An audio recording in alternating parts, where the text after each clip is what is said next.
My parents chose to come to the United States from living under military occupation in Palestine. And you talk about going into a grocery store in Arlington, Virginia, because you speak Arabic and you understand the culture and that's where you get your credibility from. I understand the culture and I speak the language too. And I've never, ever walked into a grocery store or into a hookah lounge or into a community center or a mosque in this country where people were saying that they wanted to destroy America. Before we even get into it, you need to see this. A Palestinian woman just obliterated pro-Israel shill Brigitte Gabriel so brutally on live TV that even the CNN host had to step in.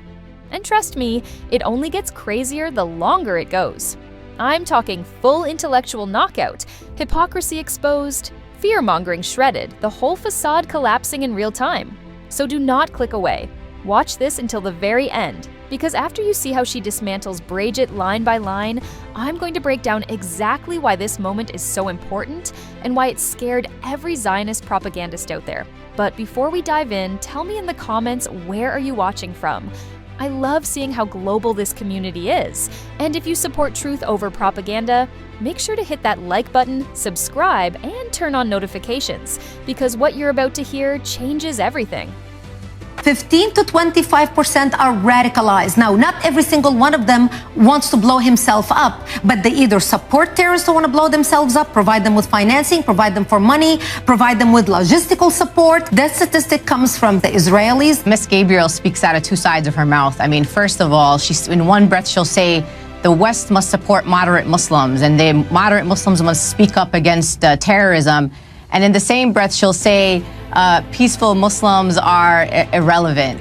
Miss Gabriel needs to make up her mind when it comes to what is radical. She said a radical Muslim is someone who prays 5 times a day, someone who believes in the word of the Quran, which is the Muslim holy book, someone who believes the Prophet Muhammad, may peace be upon him, is a perfect man. That's basically every Muslim. So I have no idea what she means. Where is the room for moderate Islam? What I deal with as a terrorism analyst, the moderate Muslims, they can organize. Where are their collective voices? Where are the voices of the moderate Muslims speaking when girls were kidnapped by Boko Haram? There are people out there that stood up on Boko Haram, on terrorism, on 9/11. There are national Muslim organizations who continue day in and day out to put out statements. Is the media covering it? I don't have control over the media to cover these stories, and I don't have to prove to anyone that I am an American born and raised in Brooklyn, New York, and that my parents chose to come to the United States from living under military occupation in Palestine. And you talk about going into a grocery store in Arlington, Virginia, because you speak Arabic and you understand the culture and that's where you get your credibility from. I understand the culture and I speak the language too. And I've never, ever walked into a grocery store or into a hookah lounge or into a community center or a mosque in this country where people were saying that they wanted to destroy America. We know what is being put out. There has been a study after study of the material that have been found. Are you a terrorism analyst on terrorism in general? What about the Las Vegas shooting, the manifestos, the Oak Creek shooting where white supremacists walked into a Gurdwara and killed 6 people? I immigrated to the United States and I continued having the Middle East as my focus. And that's what I talk about. That is something we need to discuss and deal with. Will we not look back at this era as a gross overreaction to a terrorist threat that is not there in the way you're describing it to be? The terrorist threat has been there, Brian, for years. America has been attacked by radical Islamists, whether we had a Democrat or a Republican. And by people who have twisted Christianity into their own beliefs as well. I agree with you. I agree with you. There are extremists on both sides. Let's look at the Boston bombing. The first front page story came out on the New York Post of 2 young Algerian boys with book bags, calling them the bagmen. Immediately when an incident happens in this country that includes someone who just happens to be of an Arab country of origin or Muslim, we immediately start talking about terrorism and domestic terrorism. And when we have the same cases, similar cases, shootings almost every week in this country where dozens of people are being killed at the hands of guns and lax gun control, I'm more worried about getting shot by a gun or by a shooter in the U.S. than I am from a terrorist attack. The media does play a role in this, but it also gives, again, the platform to people who are pseudo-experts. And just because you grew up in the Middle East and just because you supposedly lived under a war doesn't make you a terrorism analyst. There are people who have extensive training in this area and at the same time can talk about very fringe terrorism without talking about Islam as a religion being a threat the fastest growing religion in the country. And what Ms. Gabriel and her friends don't say is that many of the foiled plots that in this country have been foiled by information that came directly from the community. We're talking about, as two Americans, about how we can protect our country. We are both faced with an enemy wishing both our destruction. When those people attacked the World Trade Center, they wanted to kill Americans, Muslims, Christians, and everybody. We're talking about the mass killing of thousands of Americans, if not millions. Isn't that fear-mongering? To use the words like thousands and millions, isn't that fear-mongering? The idea here is that you want to talk about terrorism, let's talk about terrorism, and let's be prepared. But let's not prepare the American people that all terrorism that happens around the world comes from the Muslim community. That's the point that I want to debate with you here. Well, is that the idea here that terrorism is a serious issue, but terrorism does not equal Islam. It does not equal Muslims. I am from New York. I live in New York. I was here in New York on 9/11, Ms. Gabriel. I understand the impact that 9/11 had on communities in New York City. I could have been in the World Trade Center. I could be dead here today. There were Muslim responders. There were Muslims. 75 Muslims died in 9/11, including a first responder, Salman Hamdani. So I want you to understand that if you want to combat terrorism, you need to work within the Muslim community. You need to make sure that we are part of that discussion. And the quote moderate Muslims that you're talking about, which are almost every Muslim living here in this country, need to be part of this discussion. But to alienate the Muslim community, create them as the other, and to start making over exaggerations about these potential attacks that haven't happened is not the way that you combat terrorism in any country, and especially not here in the United States. We're talking about now Islamic terrorism. When you're watching the news this morning and you're hearing about terrorists in Syria, in Jordan, in Lebanon, in Sudan, in Nigeria, in Chad, in Libya, the radicals who want to kill us, who are using the Quran as their source and justification. As long as you clarify and you stand up and say that the fringe extremists of any faith are only a tiny minority in the larger faith, this is what we want you to talk about. When you talk about Islam and you talk about the Quran, you just got to make sure that you're being specific when you talk about terrorism of any faith. The fact that a Palestinian woman stopped Brigitte Gabriel is not the only thing that makes this moment so gratifying. It's how she accomplished it. Brigitte appeared to be malfunctioning under strain because she was composed, calm, razor sharp, and so naturally human.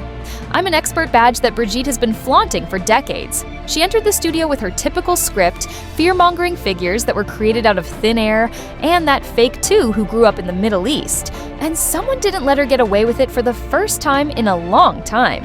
When she depicted 2 billion people as a menace, no one smiled courteously.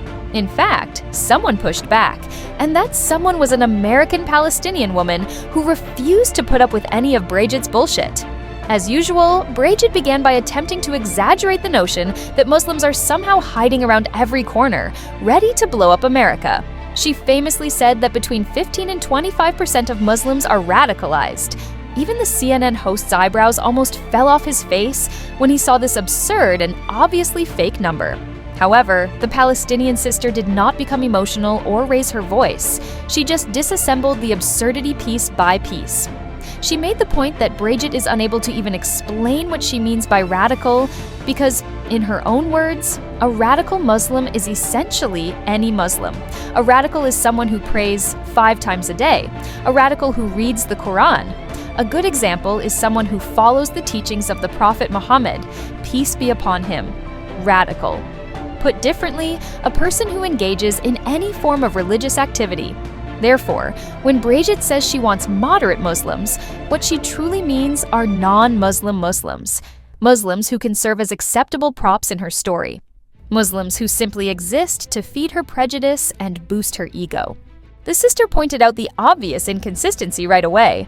While accusing all moderates of being radicals, how do you expect moderates to stand up? It's clownish reasoning, and you could see it when Brigitte realized she'd put herself in a difficult situation. She claimed to be a terrorism expert in an attempt to get out of it. Once more, however, the sister discovered the falsehood immediately. Because anyone can identify as an analyst. They are not one as a result. Why do you only discuss Muslim fanatics? The Palestinian sister asked.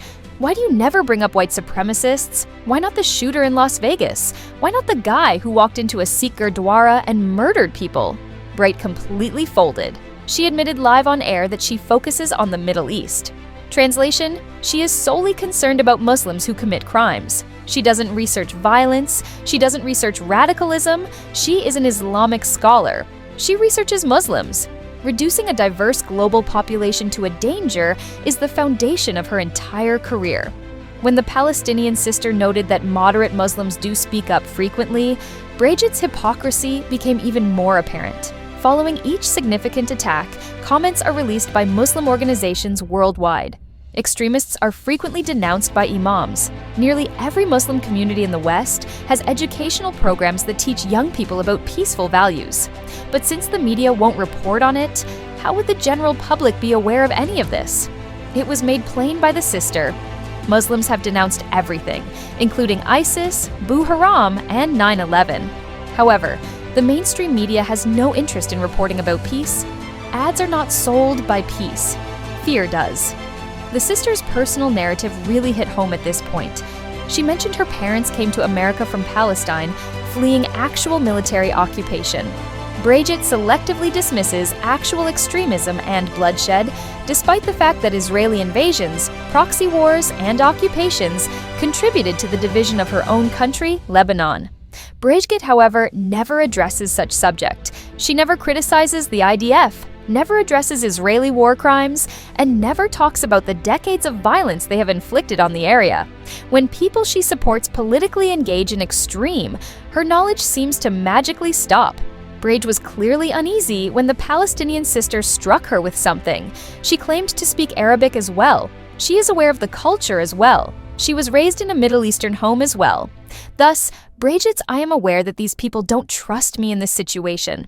She was no longer able to conceal herself behind her token Arab identity. She was seated in front of a real Arab Muslim woman who was a part of the culture that Brigitte claims to be knowledgeable with. And for that reason, Brigitte's whole performance fell apart. Additionally, the sister made a point that ought to be clear, but somehow needs to be reiterated. She has never entered a grocery store, mosque, hookah lounge, or Muslim community center, and heard of any plans to murder Americans. Because average Muslims are just regular individuals going about their daily lives, working, taking care of their families, paying their bills, striving, laughing, eating, and simply existing. However, individuals like as Brigitte devote their entire careers to creating monsters where none exist. Brigitte became alarmed when the CNN host intervened and questioned her about inciting terror. She continued to refer to the mass murder of thousands, if not millions, of Americans. Millions. In fact, she stated millions, as if there were a covert Muslim conspiracy to eradicate the entire nation. The host's incredulity was scarcely concealed. The sister from Palestine chuckled. And really, who wouldn't? Because it's incredibly hypocritical in addition to being ridiculous. When it comes to the mass murder of innocent people, more than 1 million Muslims were killed in the US invasion of Iraq alone. Americans weren't killed by Muslims. That was the murder of Muslims by America. However, individuals such as Brigitte never discuss that because it undermines their whole story. One of the most crucial aspects of the entire argument was suddenly omitted by the sister. On September 11th, Muslims were more than just suspects. They were victims as well. The World Trade Center claimed the lives of 75 Muslims, Muslim paramedics, firefighters, and office workers. Salman Hamdani, a Muslim, was among the first responders who perished. However, that aspect of history never aligns with the narrative promoted by scare tactics like Brigitte, because the public's hard-won illusion would be destroyed if they realized that Muslims were both victims and heroes. The sister clarified that Brigitte would collaborate with Muslim communities rather than oppose them if she genuinely cared about eradicating terrorism. The most reliable source of information that thwarts radical schemes is the Muslim community. More Muslims than any other group report extremists. They assist the authorities. They defend their nation. However, how can you gain the trust of a community that you consistently disparage? This is where Brigitte's motivations become very evident. She has no desire to combat radicalism. She wants to combat Islam. She has a straightforward outlook. Muslims are terrible. Israel is fantastic. She said that all of the violence in these countries, Syria, Jordan, Lebanon, Sudan, Nigeria, and Libya, was somehow connected to Islam. Coincidentally, Israeli or Western intervention has caused instability in many of those nations. However, Brigitte wants people to think that only Muslims are to blame for all of the problems in the Middle East. It's basic propaganda. That was swiftly shut down by the Palestinian sister. She clarified that while there are radicals in every race, creed, and ideology, the vast majority of Muslims are just ordinary people leading calm, contented lives. Extremism is prohibited in Islam. Killing is expressly forbidden in the Quran. The Prophet Muhammad, peace be upon him, frequently discussed justice, mercy, compassion, and respecting life. So when Brigitte uses the words Islamic extremism, she's contradicting herself. Islam and extremism are opposites. They can't coexist. By the end of the segment, Brigitte looked frustrated, exposed, and intellectually exhausted. Even CNN, a network not exactly known for being soft on Muslims, couldn't cover for her. Every time she reached for another rehearsed lie, the sister dismantled it with real-world facts, experience, and common sense. She didn't raise her voice once. She didn't need to. The truth spoke loudly enough. What made the takedown so satisfying wasn't aggression or theatrics. It was honesty. It was clarity. It was someone finally saying, "No, you don't get to lie about us," and walk away smiling. This moment struck a deep chord because it showed the effectiveness of speaking honestly. It showed the consequences of resisting dehumanization. It showed how a single person armed with the truth can instantly cause a whole propaganda apparatus to malfunction. Furthermore, Brigitte Gabriel wasn't dealing with a mental caricature at that precise moment. There was no stereotype that she could discuss. She was up against a real Muslim woman who was more knowledgeable about politics, culture, language, and the facts than she was. And for that reason, she was destroyed.